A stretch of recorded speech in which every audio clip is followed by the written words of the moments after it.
अस्सलामुअलैकुम वरहमतुल्लाहि वबरकातुहू। नाज़रीन, आज की वीडियो में मैं आपको बताने वाला हूँ कि ईद उल फित्र की नमाज़ पढ़ने का तरीका क्या है।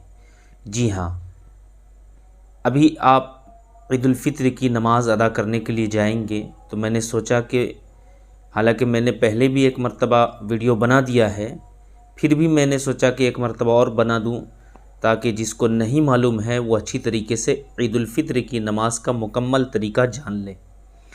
ईद उल फित्र की नमाज़ पढ़ने का तरीका ये है कि जब आप मस्जिद में जाएं, मस्जिद में जाने के बाद जब जमात खड़ी हो उस वक्त जो है आप नियत करें। नियत क्या है? दिल के इरादे का नाम है। अगर आपने ज़बान से कह लिया तो बेहतर है, अफजल है, नहीं तो दिल में अगर आपके इरादा है कि हम जो है ईद उल फित्र की नमाज़ अदा करने के लिए जा रहे हैं तो आपकी नियत हो जाएगी, आपकी नमाज हो जाएगी। आपको बता देता हूँ कि नियत आपको किस तरीके से करनी है। नियत की मैंने 2 रकात नमाज ईद उल फित्र की वाजिब 6 ज़ायद तकबीरों के साथ वास्ते अल्लाह ताला के, पीछे से इमाम के, मुँह मेरा तरफ काबा शरीफ के, अल्लाहु अकबर, इस तरीके से आपको नियत करनी है।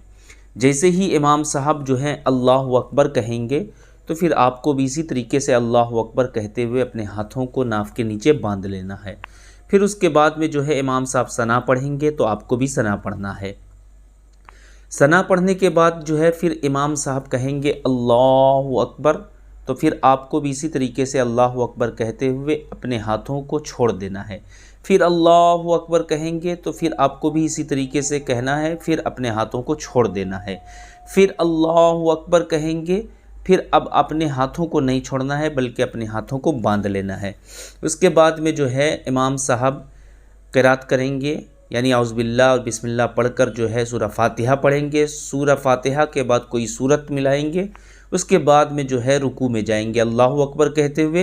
तो रुकू की जो तस्बीह है उसे आप जो है 3 मरतबा पढ़ना है, और आप इससे ज़्यादा पढ़ना चाहते हैं तो ज़्यादा भी पढ़ सकते हैं, कम से कम 3 मरतबा है। फिर रुकू से खड़े होंगे, फिर सजदे में जाएंगे। सजदे की जो तस्बीह है आप सजदे की तस्बीह को सजदे में पढ़ें।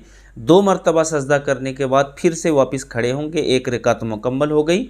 अब दूसरी रकात के लिए जो है फिर इमाम साहब क्या करेंगे? क़िरात करेंगे।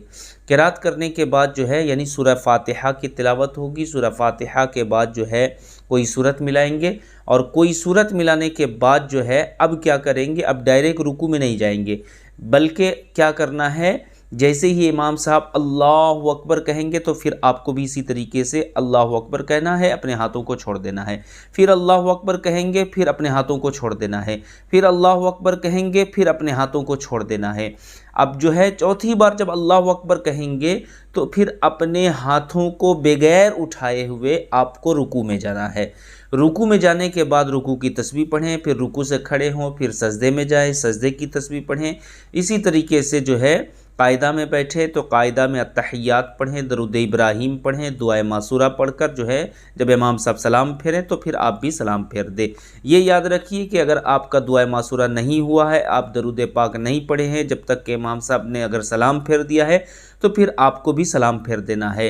ये याद रखिए कि जब आपका अत्तहियात भी नहीं हुआ है तो फिर आप जो है पूरी अत्तहियात पढ़कर सलाम फेरें, ये समझ लीजिए। उसके बाद जो है नमाज के बाद इमाम साहब जो है खुतबा पढ़ेंगे।